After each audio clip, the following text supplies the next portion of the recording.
Ladies and gentlemen, welcome back to another episode of StarCrafting. This one's for you guys, because they're all kind of for you guys. That's the way we roll. Here we are, Next Sickness versus... That's the last time I made fun of Korean script, whatever you want to call it. I can't remember what it's called. I'm not being racist, I'm not being ignorant, I just don't remember. I apologize. But I got made fun of, I got in trouble for calling them hieroglyphics. Now I thought that was kind of amusing, but apparently not everybody else did. Sorry I was being offensive. But if you guys know what this says, you guys let me know in the comments below, and I will let everybody else know. But I can't read that, I don't know who this is, and there was no way to find it on the replay site. Now, the reason this game is for you guys is because you guys were asking for Terran players, and where else better to find a good Terran replay than on the Korean Grandmaster ladder, and that would be right here. Next Sickness was rank 1 in the North American ladder for a little while, and there was a lot of games coming out of him for replays that I fell upon, and I don't know what to tell you, but this guy is pretty freaking wicked. He makes a lot of cool decisions, really aggressive expander, and I mean, I wish I could tell you more about the Terran player, but I really don't know who he is, like I said. So we will see the single probe, and yeah, no, for you guys, I'll follow the Terran player. I tend to follow the Protoss player instinctually, just because I play Protoss, I know a little bit more about them, but I'll really help the Terran players out here. I'll teach you how to scout, I'll teach you what the signs are, okay? And, yeah, we'll just follow the Terran player, and I can't say that there's much that should make a Terran player more happy other than a big burly black man dressed as Donna Summers. And we'll see how this game plans out. He's looking for pylons, okay? And that's important. In the very early game, when you go to scout your opponent, you should do a little swoop around the front door, look for proxy gates, look for cannon rushes, look for pylons that maybe just were there for scouting purposes, whatever. Because pylons in the beginning aren't too deadly, but later in the game they can be used as quite the harassment tool. So, I mean, you don't really have to worry, because once you get to the Protoss's base in the early game, there's not much to see until after the Cyber goes down. But right now, we are seeing double saturated gases, and both of those are down and finished and mining before the Cyber core is even done, okay? And that says a lot. There's going to be a really heavy gas play, and I'm talking like, this isn't even tech, okay? This gas is too early to even be worrying about starports, to be worrying about robos. You don't need that much gas that early, so we're likely going to see some heavy sentry play. We're seeing the Stalker and the Sentry. A lot of Protoss players won't get that early Zealot, and that's because that Zealot can't really beat anything Terran on its own. Like Marines kite it, Marauders kite it, Reapers kite it. It's not a big deal. So once you get that Stalker out, then maybe you'll get a Zealot. But really, unless you're going to do some really early pressure on a Terran that hasn't walled, they don't normally get that Zealot. So getting the Reaper for the next wave of scouting, a Reaper is an excellent choice for someone who, oh god, it gets caught in the middle. Jesus Christ, terrible situation for that Reaper to be in, and the Stalker's either going to head home or chase it down. Interesting choice. Oh, and it cuts back. 2 shots go off, and that Reaper is in some trouble. And we are seeing this Ghost come out for the Terran player, and oh my god, I love Terran players who get Ghosts. Not enough of them get them. And my teammate, SSN Smashcab, really demonstrates that Ghosts are one of the most powerful units that a Terran player can utilize. And it's the truth. I mean, that EMP goes down on Void Rays, it goes down on Colossus, and it's just so much easier for you to focus those units down. And we are seeing Marauder concussive shells, which is a good choice if there's going to be Stalkers on the field. I mean, our Terran player doesn't really know what to expect from Next Sickness. And we're seeing a 3-gate Sentry expand, and that's a really bizarre build against Terran. I don't see that very often, especially on a map with limited chokes. There's 3 ways in here, but I mean, we'll see. We'll see how this plays out. But like I said, this Sentry expand business is really rare for for an anti-Terran build. At least as far as I know. I mean, maybe I'm missing something. But we do see this Ghost wandering in here. It's going to get its second wave of scouting. It sees everything. It sees the sentry. It sees the gateways. It sees the robo finish. And now we're sniping probes. And it's cloaked, and nothing can be done about it until this observer finishes. And the sentry kind of pulling forward. I don't know what that force field's going to do. Trying to push him away from the probes, I guess, but it's not going to do the trick. And that observer comes out now, and we'll be able to clean that up. But that 13 kills, 13 probe kills. Oh, that's so good. That's so good.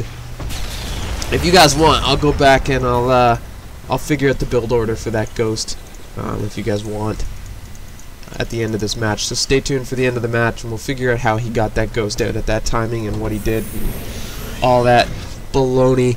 But we are seeing Templar archives. So we've got that Robo Bay out. It looks like just for the observer, and then tech rushing to Templar tech, which I approve that message. As a Protoss player, it's so deadly against Terran. And I don't know if that was a response to the Ghosts. I don't know if Colossus were originally the plan. It's kind of ballsy to go Templar against Ghosts. I mean, it's good, but it's bad, because the Ghosts are the response to Templar, and Templar are kind of the response to Ghosts in a way. But I don't know, personally I like Colossus against Ghosts and Templar against a bio-army without Ghosts. So I don't know, it's going to be down to a micro fest here. It's going to be up to both players to keep their casters away from the other casters. But this observer sitting right here patiently is a nice tool for the Protoss player. As a Terran player, if you have Ghosts in your army, when you start to push out, this sentry is likely going to follow your army, and it would be a good idea to just EMP yourself. Make sure you don't hit any of your own units that have mana bars, but yeah, EMP yourself so you can catch those observers. But anyway, because EMP does remove cloak, and I'm not sure what just died there. I missed it. Probably a zealot. Oh dear God. A single stalker actually dodging the army. Goodness. Wow. What a snipe. Jesus. Okay. That's some pro level shit right there. And that stalker gets out with his life. Walked into the Terran base and left a hero. And oh my God. All because of that observer saw everything. That missile turret finally done for a that's his name, by the way, just in case you guys didn't know. And we'll be clearing out the rocks for an easy expand. That Gold Expo is going to be very nice. Put a PF on it, and it acts as bait. Oh my God, it's so tempting to try and crush that base because it's a Gold Expo.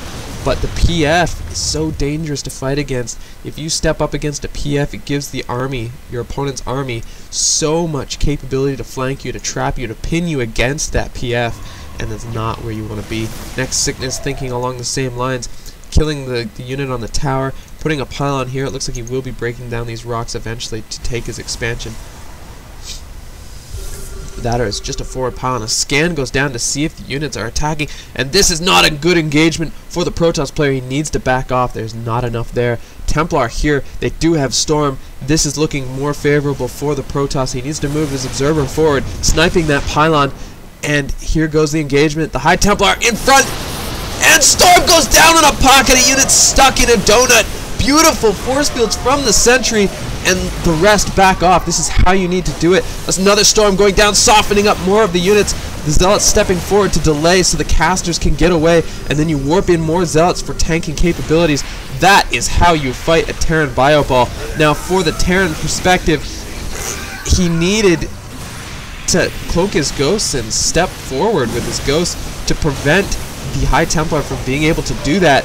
But we do see this fight still working in the Terran player's favor. I mean, I think if we go to the Units Lost tab, we will see that, wow, the Terran's actually behind. But man, those Storms and those force fields, they really cut into the Terran army. And I say again that the Terran player needed to cloak those ghosts and put them forward, and even if he can't EMP those High Templar, he can at least waste the feedback energy on the Templar, killing the ghosts but saving your army from storm. And but if you're lucky, you can get those EMPs off on the Templar, as the Templar do come in first to get those storms off and then back off. But we'll see, guys. We'll see how this plays out. There's a lot of Templar on the field for Next Sickness. He's playing this very he's on a mission, it seems, and he knows what direction he wants to go in. He's gonna expand again, though. Gonna break down those rocks. He's taking this third. Our Terran player knows that he can't expand once he's lost his army like that. So good decision. Had he expanded after losing an army like that, he would have just gotten pushed and lost his expansion. Observers crawling the map, and you need to be very aware of that as a Terran player, that all your moves are being monitored. Getting a Raven would not be a bad idea. I know his starport is on the reactor and not a tech lab, but as soon as he gets a third up, he really needs to consider a Raven. Even kind of creeping with missile turrets wouldn't be a bad idea. Just stop the observers from combing your base, combing your army, and they really are doing just that. A scan goes down. We are going to see no ghost movement at all.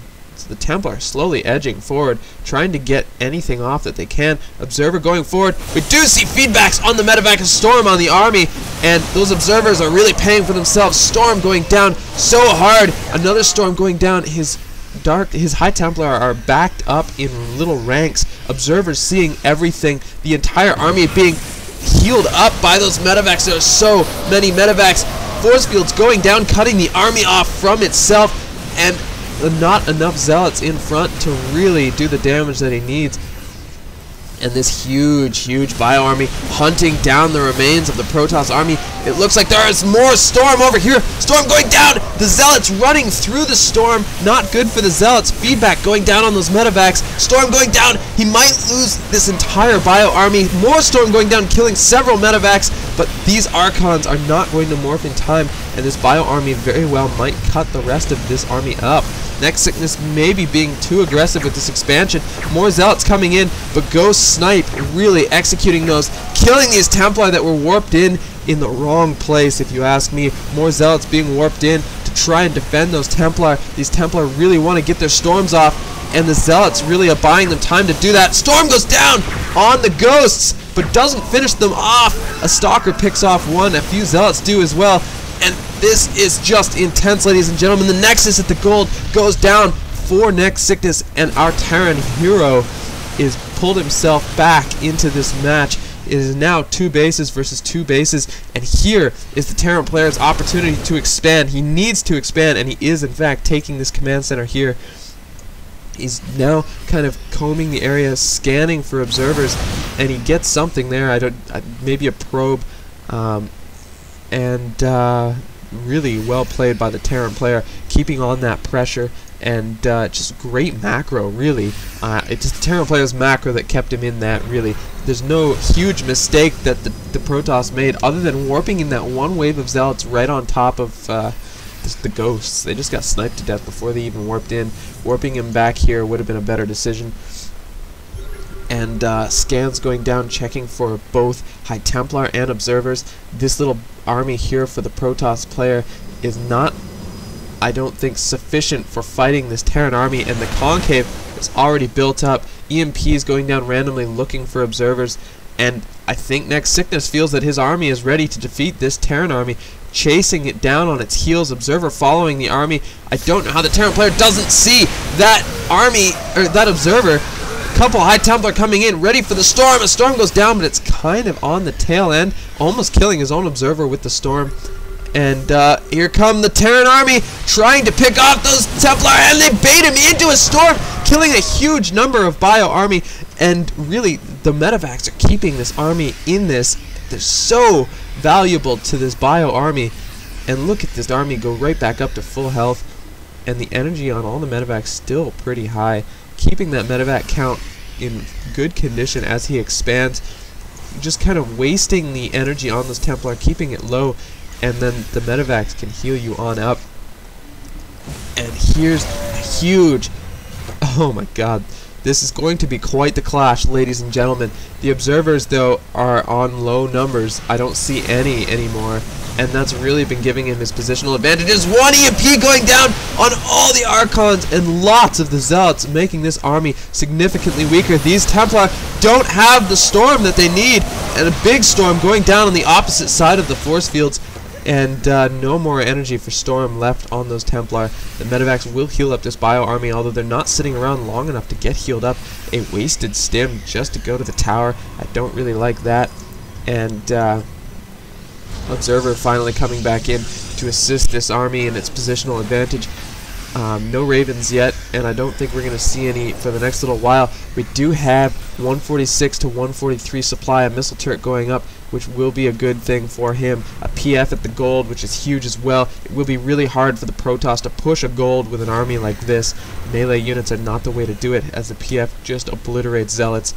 And the Terran player knows that. An EMP going down on the front of that army, not really the most effective EMP.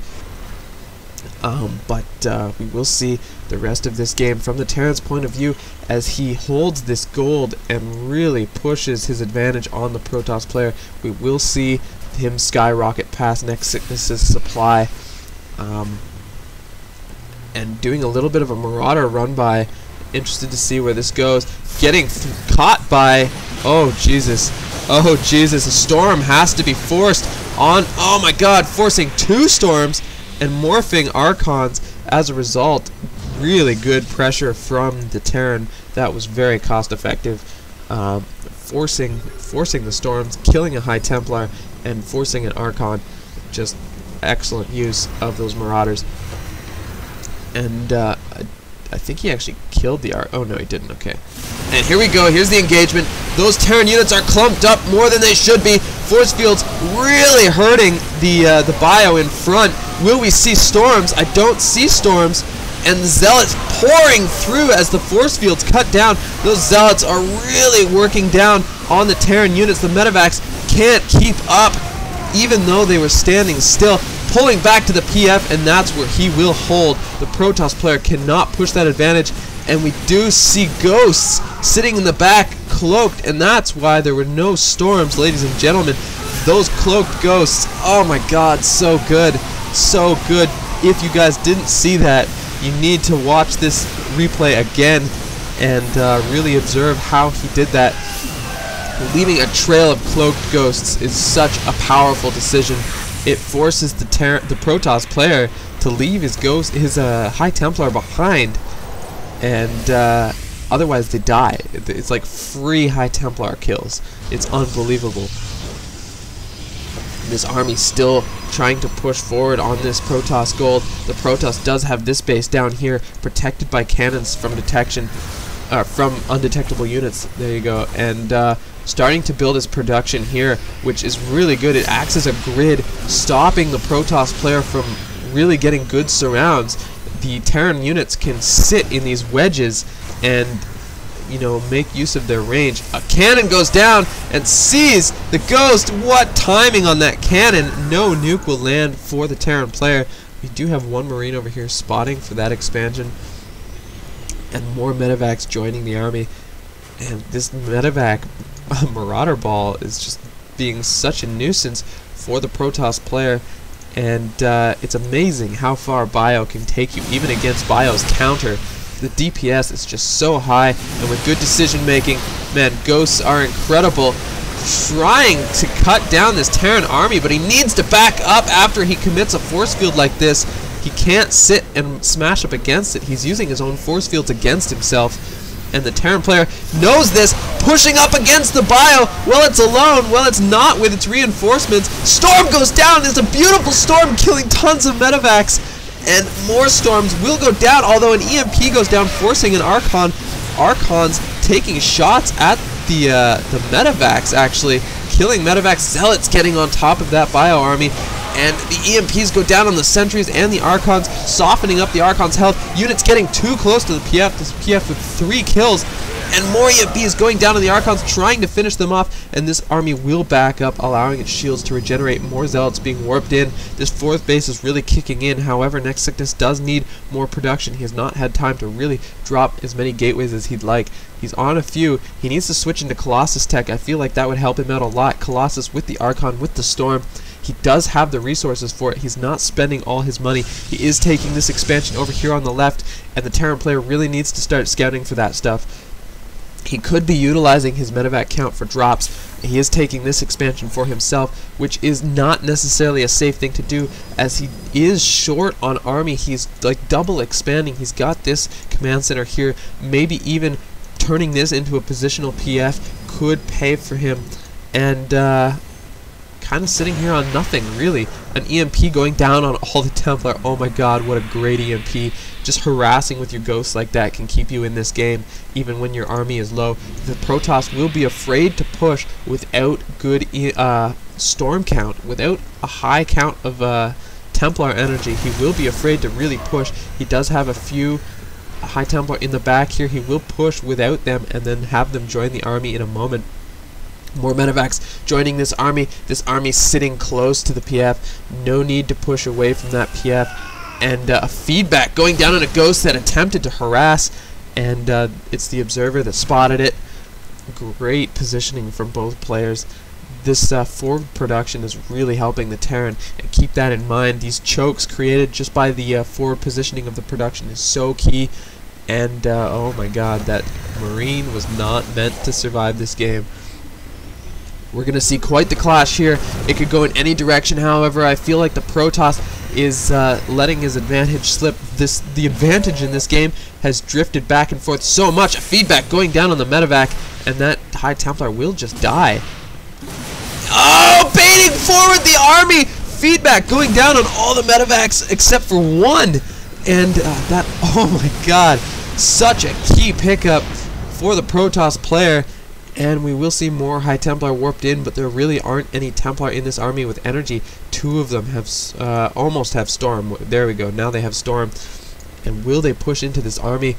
Oh my god, guys. You asked for a Terran game, and this one turned out to be freaking phenomenal. I'm so glad that this happened. It's funny, because I cast 2 games that were shit before this one, and I'm just not even going to post them. Oh, they were so bad. I'm not. They were so bad. You guys don't even know. But yeah, okay. So the Terran player not even going to remotely switch tech, and that is giving the Protoss player a lot of time to build up his splash damage. The Archon count is getting stupid high. The upgrades for this player are getting stupid high. He should be upgrading his shields. I don't know why he's not. When you're going Charge-Let Archon, shield upgrades are so good. Oh my god, are they so good. And I mean, shield benefits all your units, and there we go. I've been on units lost for so long. I apologize. Oh my god, I'm an idiot. But anyway, we do have storms going down on the army. A good EMP is getting 3 High Templar. Holy shit, we need detection for the Protoss player backing up to his cannons. Otherwise, Ghost will execute everything. And here we go, the engagement. Zealots getting a good surround on the army. Storm going down. Force fields cutting off the rest as Colossus cut up the front line. And Colossus chewing up everything in the front. And oh, that engagement. He had his advantage when he EMP'd. And then when he pushed into the cannons, it was too far. He fought in the choke, and force fields cut him up. The Terran player really making a bad engagement choice there. He needs the Protoss player to get impatient. He needs the Protoss player to push him into this production and fight the PF. He needs Vikings now that there are Colossus on the field. His little bio ragtag force will not cut it, and there are the Vikings now. He's allowed the Protoss player to get on a lot of bases, and the Protoss player has really been monopolizing on this choke that the Terran player insists on fighting in. His last batch of force fields were much better than the ones before it, and I feel like the Protoss has really pushed his macro advantage, and the Terran player really lost the game with that last push, and it could have gone any way had the Protoss player engaged in this choke. Well, the Terran had a big army, but this choke is he's way outnumbered now, and he won't be able to push that advantage again. Storm going down on all the units behind the PF, and it looks like our Terran hero has fallen to his mistake engagement in this choke. Now guys, I made a promise to you. Let's take a look at this build order from the Terran player way back at the start of the game. We do see, I'm going to go back even a little bit further so we can really walk through it.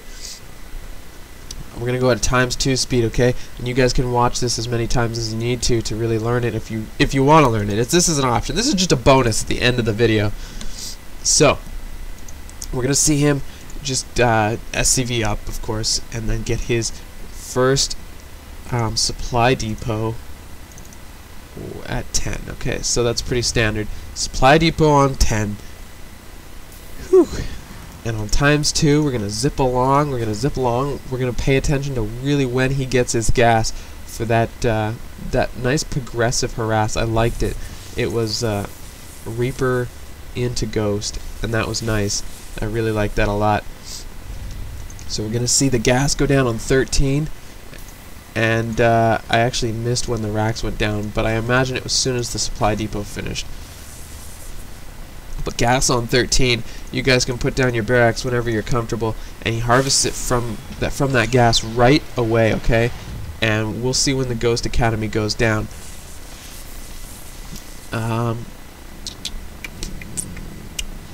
Green snipes that. Not important. Not important.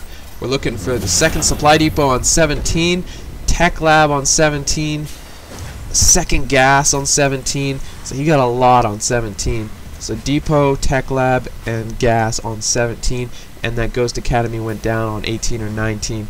And you guys use the YouTube time bar to really watch the supply count and the production tab. Both of those were open for you, so you can kind of go back through this over and over again and see how that worked. And he gets a bunker. If you're getting ghosts fast like that, you need a bunker. There's nothing you can say about it. You need that bunker, and I can take that advice from SmashCap. He goes ghost straight out the door a lot, and that bunker is important.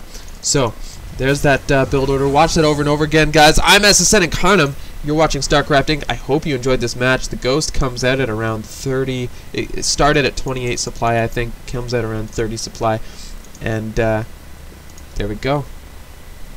Ghost out at like 520. In time 540, something like that. Came out in time for Warp Tech, that's for sure. And that EMP will help you hold off 4 gates when you have your bunker. Obviously, it will help you do what he does here. He walks the long way around to make sure his opponent does not see the Ghost, because he wants to use his cloak. By the way, Cloak researches. He wants to use his cloak and have it arrive here just in time. He doesn't want to cloak and run across the map. So, if we go back, you're going to see that the cloak starts. Okay, so let's see this again quickly. Sorry for any of you guys who are frustrated by this, but I'm trying to be helpful. The Ghost Academy finishes. As soon as the Reaper finishes, I think we're going to see that that Ghost come out. And when do we see cloak start? Yes, right when the Reaper finishes, we see that Ghost, and we're going to see, so the Ghost starts at 25. Well, I guess it's 23. And we're going to see Cloak research now. Research is in the Ghost Academy. I'm retarded. But you guys can watch the production tab and the supply count and the timer here. It's all here for you guys. Use those tools and see. So Cloak is researching while the Ghost is walking around the map, okay? That's why he took the long way around, so that it wouldn't get spotted uncloaked, okay? That is why. And the Reaper's almost a diversion for that, which is nice. The Reaper died, but if you noticed, it kept the Stalker from scouting the base, it kept the Stalker from seeing this Ghost, and here comes the Ghost, free of charge, lots of kills, and Shazam, what a great opening here, ladies and gentlemen. This slowed the process from neck sickness so much. There's no gas being harvested there, tons of probes go down, and finally he goes down. But excellent opening, excellent opening. Salvages the bunker and away he goes. Guys, I'm SSN Incarnum, just in time for this expansion to finish. What a beautiful opening, oh my god. And you're watching StarCrafting.